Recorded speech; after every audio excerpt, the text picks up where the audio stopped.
Hey everyone, I'm Madonna Guy and this is The Natural Alternative. Welcome. Vicki Tate, great to have you back again. So we're about to delve into the world of orthobionomy. Welcome. Thank you so much, Madonna. It is great to be here. I love the work that you do in the community, helping people understand about their health, what they need to know, what they've been told, which is foo-foo, Yes, and just a little bit. Yes.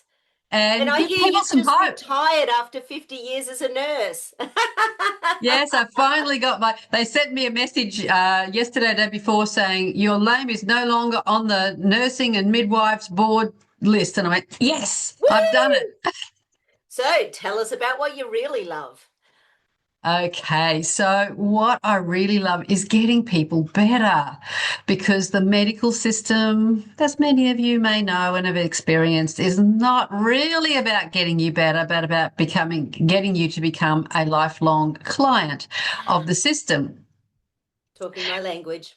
And I saw this happen in my active nursing days when I was working in surgical wards, and people would come in for an exploratory.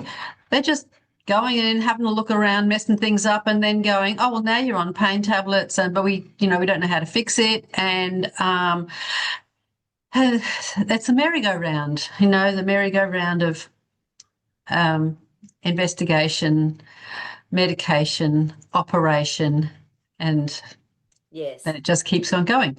So what I love about orthobionomy is that it actually taps into our own health system. We are blessed when we are made with a system that is self-healing. Wait a second, I'll just turn my phone off because it's going to ding and bing.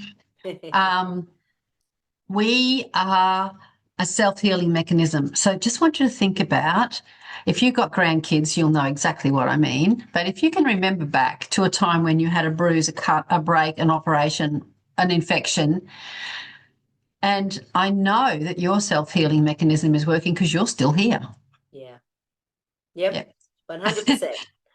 And so our bodies heal. And I remember early on in my nursing training, I used to listen to Life Matters, which was a really great show on the ABC way back then. And the interviewer was interviewing a doctor who had been a prisoner of war in Changi. Oh, wow. And he saw the most horrific things happen to people, and starvation and cold and all sorts of stuff going on. And people would get appendicitis and terrible things happen. And he, as a doctor, had no facility to help them except, pat their brow, held their hand.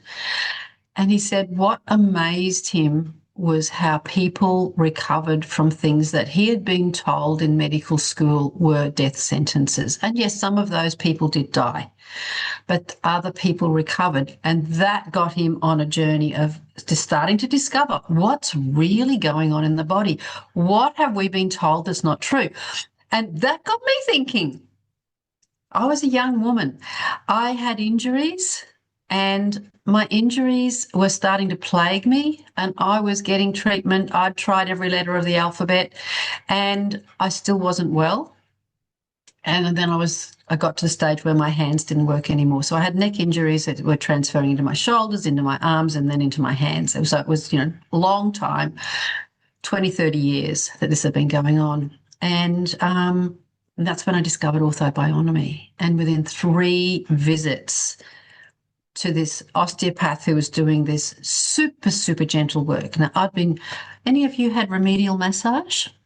Yep, I do it. And I do it old school. It hurts. It hurts. I just recently had a remedial massage at a retreat that I was at, and I ended up saying, "Oh, can you do this little thing?" And I showed her how to do an orthobionomy isometric, and my shoulder and my neck just all of a sudden let go of and she had been working me for about 5 minutes, and I was like, I can't take any more. Orthobionomy is an osteopathic-based treatment. It works with our own self-healing mechanism, talks to the master controller, the central nervous system, lets it know what's going on, gives it enough information so that it can figure it out. And then it goes, oh, that doesn't work very well. Let's sort that out now. And it immediately changes stuff. And it doesn't mean it's going to be perfect straight away, but it starts on the journey to self-healing. And what I love about that journey is that it is a gradual process, but it happens quite quickly. And the body can self-regulate. So it doesn't necessarily have to go back to that bad habit it was at before, which is what I see a lot with other modalities, is the body returns. And you probably see that with your kinesiology. Once the nervous system gets the message, got the message, thanks for the reminder, we can get on with it now. Yes, absolutely. And I find that especially with pain things, if I don't treat the brain, yeah, it's more likely to come back. So there's nearly always, in my terminology, survival patterns or PTSD or some sort of trauma that's in there, that if you don't sort of start unraveling that, then it will always come back. Always. And so that's what I love about Orthobionomy. It's really gentle, it's fast, it's easy, and I give people self-care to do at home. And, I say to my clients, I have a 300% guarantee. And they go, oh, really? And I go, yeah. 100% of the people who do 100% of the work get 100% of the result. Beautiful. So if you want to be one of those to get your 300% guarantee, let's get you started on some really good and functional self-care. Nice. Now, you recently had a little bit of a back upset. Do you mind me chatting about what you used to help your pain recently? No, go ahead. Yes. So in relation to the carnivore? Yes. Yeah, because a lot of people, and especially, naturopath of 30 years, a lot of naturopaths are out there sort of decrying the fact that there's absolutely no benefits of doing something like that. And even in your post, I was sort of reading all the things and thinking, okay, this is pretty interesting. It's an interesting time on the planet when, again, we have to think about what we've been told, where the information came from, where the belief systems came from, whether it's actually based on fact or science or fiction because of some political motives. So, yeah, so what was your little experience there? So my experiment of one was conducted because I have an ankle injury. It's a long-term ankle injury. I've had it for 11, 12 years, and it has restricted my movement forward at my ankle. And if anyone's had a broken ankle or a sprained ankle, you'll know exactly how you start to walk like a weirdo with a sore ankle. Well, I've been doing it for 12 years, and I'd got so used to my pattern, I didn't realize that my glutes were not actually working. I was using my hip to move my foot forward. Oh, wow. And I ended up with gluteal tendinopathy, you don't want it, Yeah. and bursitis.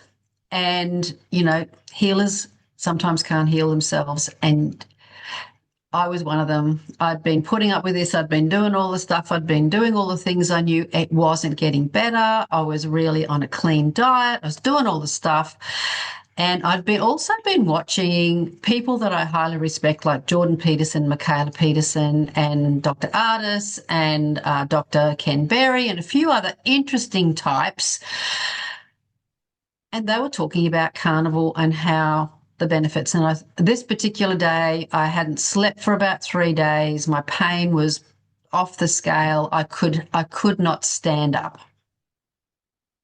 And I just went, that's it. Going carnivore, completely cold turkey, just with what was in the refrigerator. And so I only had supplies for 3 days. And after 3 days, I had about a 50% decrease in my inflammation in my hip. That got my attention, and I thought, okay, I'm going to do this for a month. After a week, I'd got about 70% of my pain down to a low raw. I was able to get back to the gym and start doing some things because I couldn't do anything much at the gym. I was miserable. So after a week with 70% improvement, I thought, right, I'm definitely in for a month. After a month, that 80-20 rule? Yeah. That last 20% has been the bit that's been keeping me on the carnivore. I did 3 months of carnivore and then just got to that stage where I wanted crunch, I wanted flavor, I wanted texture. I was like, I'm going crazy just eating meat. And and I broke. I got the flu. Or an infection of some sort. I had a high fever and I wasn't feeling well for a couple of days. You might have had a detox being on carnivore as well. Um, but after 3 months, I think I would have had it earlier. Oh, not necessarily. It can take at least 2 years to pull the plant toxins out of the body. And I've seen some really interesting side effects when people are releasing the oxalates and stuff like that. Absolutely. Okay. Yeah, Okay. So, there's a massive area to look into with oxalate dumping and things like that. okay. All right. We'll have another conversation about this. So I had high fever. I felt like rubbish. So I did what I normally do when I get a fever. I gave myself a false fever. I had a really hot bath. I dressed up in every bit of warm clothing I could. I had 2 hot water bottles, 3 doonas, my dressing gown, the whole kit and caboodle. And I went to bed and sweated it out and also started using some nicotine patches. Yeah. Within 48 hours, I was done and dusted. But I fasted for that whole time. I just had warm, salty water. That was all I had. Beautiful. And then once I've started, and I did not eat until I was hungry. And the first thing I wanted was a toasted ham sandwich. And did I have any bread in the house? No, I hadn't eaten bread for 3 months. But I did scrounge around in the freezer and I found a frozen gluten-free hot cross bun. And so I slathered up with about 1/4 inch of butter each side, put the ham on, a bit of cream cheese and a teeniest little bit of relish, and it went down really well. That was all I needed that day. But then the next day I had a craving for a spaghetti carbonara. And I'd been so long since I'd cooked spaghetti because I'd been on keto for a long time. It took me about 5 minutes just to find where I'd stored the pasta, found it, made myself my funny. spaghetti carbonara and totally enjoyed it. And that was when I put the post up. It's like, okay, where to from here? Am I still carnivore? Am I off carnivore? And that's what the post that you saw, because it was like, I don't know what my next step was. So I sort of just ate what my body felt like for a week, and it deteriorated quite quickly. So I got back to probably not quite my 70%, probably 60, like a little bit worse than my 70%. And I just made a decision. Okay, I'm going to stick pretty much to carnivore as best I can, and I'm going to see where it takes me. I'm not religious about it, but I am observational. Yes. I believe my body speaks to me. It tells me what it needs. And so with 3 months off glucose, anything that would spike my glucose, I feel fairly confident that my body can tell me what, apart from the ham sandwich and the spaghetti carbonara. Oh, and the next night I made spaghetti bolognese, but I only did 1 serving of spaghetti for a 4 serving of spaghetti bolognese. So I downgraded the carbs quite a bit. So yeah, it was like, where to from here? So I'd love to hear your. Yeah, so I've been using carnivore with clients for a couple of years because one of my mates in New Zealand, she's been a really good therapist for the same length as me, 30 years. And so going back a couple of years ago, she had accidentally moved, she moved from a big property where they had heaps of storage to a place where they pretty much had like a camp fridge. So therefore their food was limited, and she just stopped buying fruit and veggies for a while. Yes, because they take up a lot of space.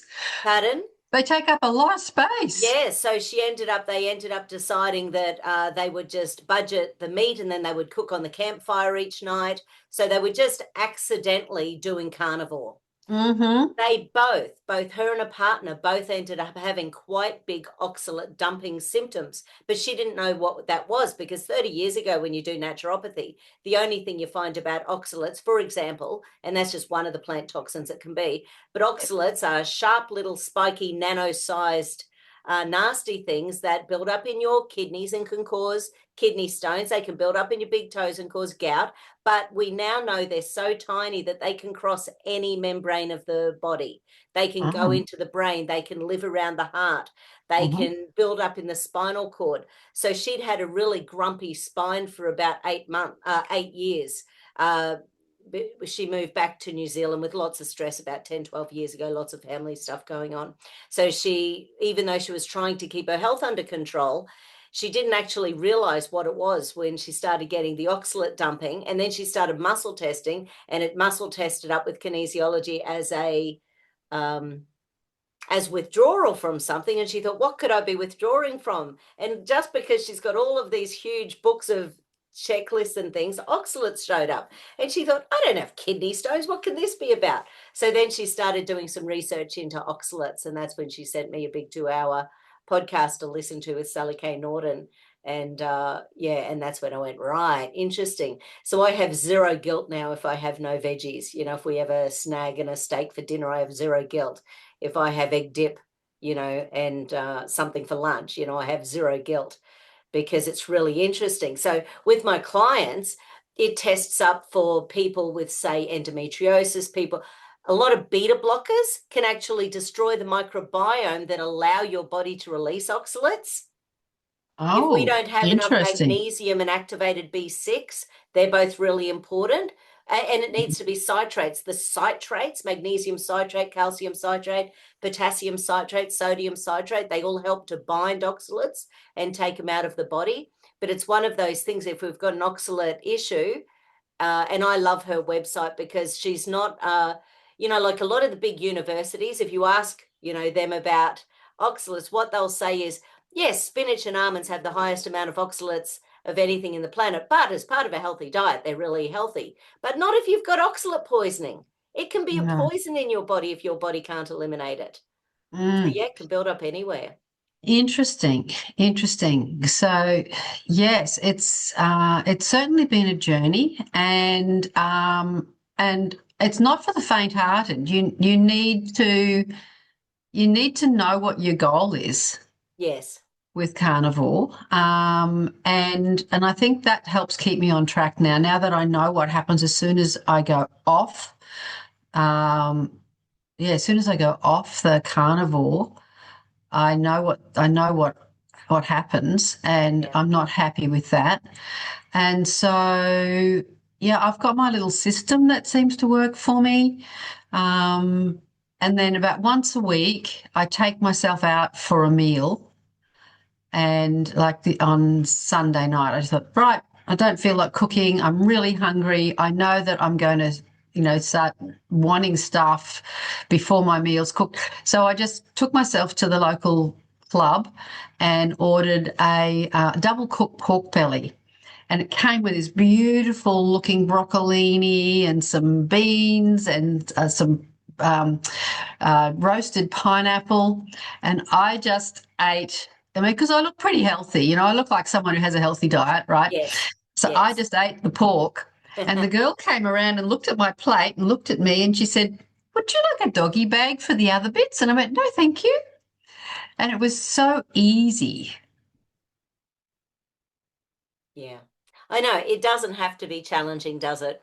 One of the things I do with kinesiology is ask how many meals per week the body would like out of 21 to be pure carnivore. And then people always say, oh, I eat plenty of meat. And I said, no, no, no. A carnivore meal means that there is no plant protein in there.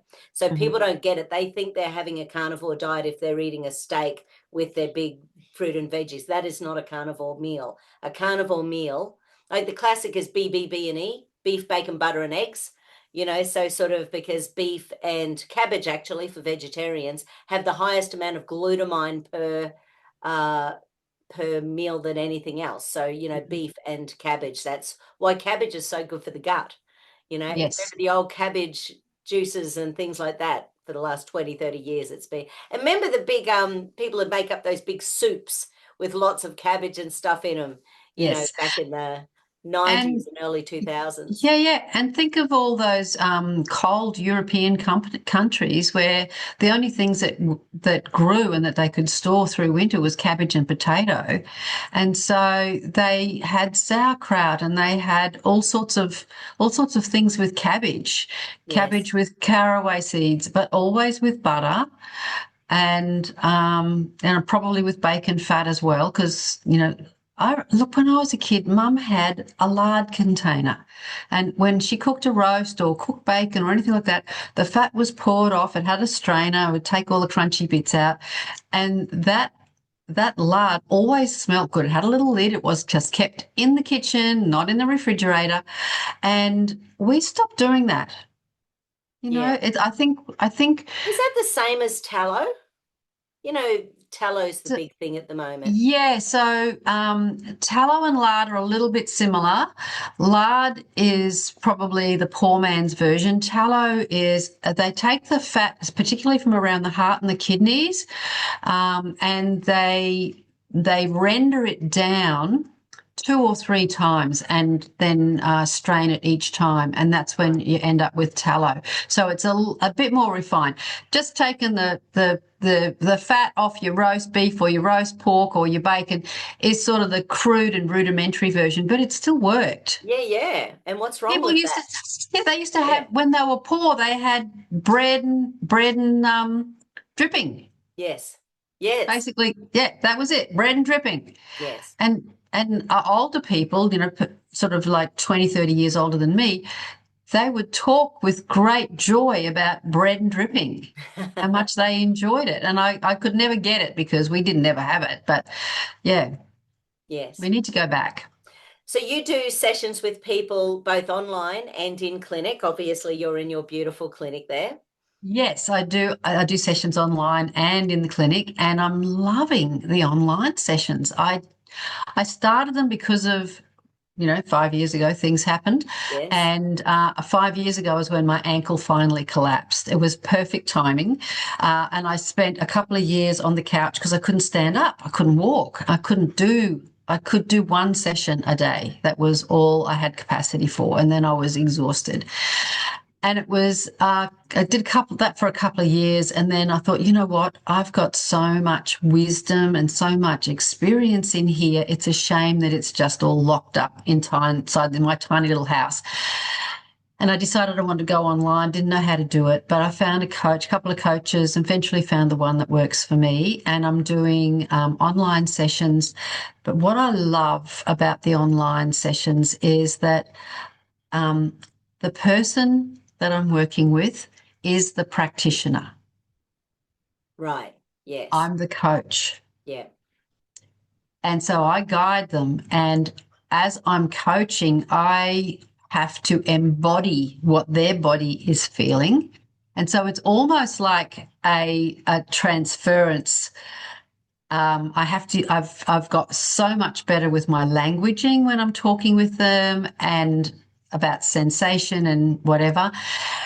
And I ask them to, do some movement so they can feel what the area is that we're working with. We do a release, self-care usually, and then I get them to do another movement and they go, wow, that's so much better. And then they realize, first of all, how important the self-care is, but secondly, they're empowered.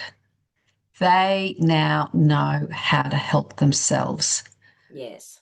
And it just makes my heart sing.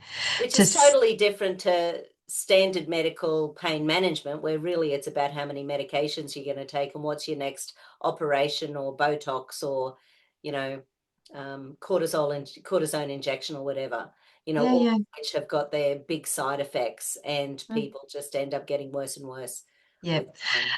yeah. And so people get better and better, and it's healing is progressive. Like it's not a straight line. We'd like it to be like that, but it isn't. It's a bit Yes. more wriggly. And so as one area heals, quite often something else will go, hey, excuse Hit me. me now. Yeah, I've been talking to you for ages, but no one's been listening. And now that other person's kept quiet, now it's my Yeah. turn. And so we slowly but surely work through all of the angst and injuries that a person has suffered. Because Yeah. sometimes injuries occur because it's emotional. Sometimes injuries occur because of accidents. Sometimes injuries occur because of overuse. And so we slowly but surely deal with all those patterns, be they emotional, be they physical, psychological. We deal with all of those as we go. And it is absolutely beautiful watching somebody start to blossom. Yeah, absolutely. So what are a couple of little tips to let people have before we say goodbye? Okay, so the best tip is that less is more. And if you can find a position of comfort, let's just work with something that's nearly everybody has. Let's work with a shoulder thing. Nearly everybody has those two rocks at the top of their shoulders. We spend so much time doing this. Yes. And so this is a really simple one. So you just pop your arm over the back of your chair. And so you're held by your elbow, just one arm, held by your elbow. Pop your hand on your breastbone. And then you're going to gently turn from the breastbone, not from your shoulders. Turn from your breastbone. So that's why your hand is here to help you. You're going to turn away from that shoulder to the point where it feels really comfy and supportive and safe. And you just rest there. And we're going to wait for the body to let us know it's done, which is usually a yawn, a sigh, a deep breath. Sometimes it's a tummy gurgle. And then we're just going to come out and see how that shoulder feels now. Yeah, looser. Yes. Yeah. And so that's just one move because with the shoulders, of course, we rely on the neck. The shoulders are a very complex joint because it does so much. It's got so much movement and it's got a lot of movement, but we've sacrificed stability for movement. And so we need to get the movement patterns back correct and the stability back correct, which is coming from the feet and the pelvis, not just the neck and shoulders. So we've just opened the envelope and taken a peek to see what color the paper is. So yeah, it's by doing less, by finding positions of comfort, allowing the body to speak, and then coming back and rechecking and then congratulating the body because we've got to remember the nervous system. I hope you probably got some men on this. The nervous system is very masculine. It likes good, clear instructions. It likes to know what to do. It likes to know that it's done a good job and it likes to be thanked. And so when you do those little processes each time, the body will and the brain will remember so that next time when you come back, it's easier every time. Beautiful. That is absolutely awesome, Vicki. Well, we'll have to have another chat again soon. And Yes, yeah, yes, reach out to Vicki if you've got some chronic pain that just you're not getting on top of. And yes, yes. And one of the things that I'm amazed with, Madonna, is I don't profess to work with fibromyalgia. Like it's a big issue. it is. But all of my clients who have fibromyalgia, when we start working with the central nervous system, settling down their pain responses, calming down their nervous system, and letting their body feel safe in whatever area they need to, they start saying, you know what, my fibro hasn't flared up for weeks. And I go, oh, really? Amazing. Amazing. Isn't that So great to feel that improvement? Yeah. yeah, and it's not something that I work with, but when we work with the body, it gives it a chance to take the pressure off the areas where it's really feeling it. And surprisingly, a whole lot of other things will get better. Menstrual issues, like when I start working with people in their pelvis because they got lower back issues, suddenly they start saying, "Oh, my period pain's gone away." I go, love it. Yes. Poor blood supply. And how many women go and end up having things like hysterectomies and it does not get rid of their pain? So they Oh, have no idea that the inflammation isn't just an organ, it's an area of the body. yeah. or even worse, they get diagnosed with endometriosis and they go in for an exploratory and they scrape stuff off from everywhere. They can never get all of it. And then they've got the trauma of the surgery and all the adhesions as well. They still got endometriosis and they're no better. Yeah. In fact, they're probably worse. And so, yeah, working with those sorts of issues, it's not just skeletal, it's the whole body. Right. And whenever we work with holistic medicine, which you do, Madonna, we see improvements in other areas. Sure do. It's just a Absolutely. knock-on response, and it's absolutely amazing. So yes, Vicki Tate, spelling's on the thing there. Find me on Facebook is probably the easiest way to get through to me. Just send me a message and say, "Hey, I saw you on Madonna's podcast," or send me a message and say, "Can you work with this?" And I'll get back to you as soon as I can. That is absolutely awesome. Thanks so much, Vicki. You have a fabulous day. Thank you so much. Thanks, Madonna. It's been lovely to be here. Okay. Bye.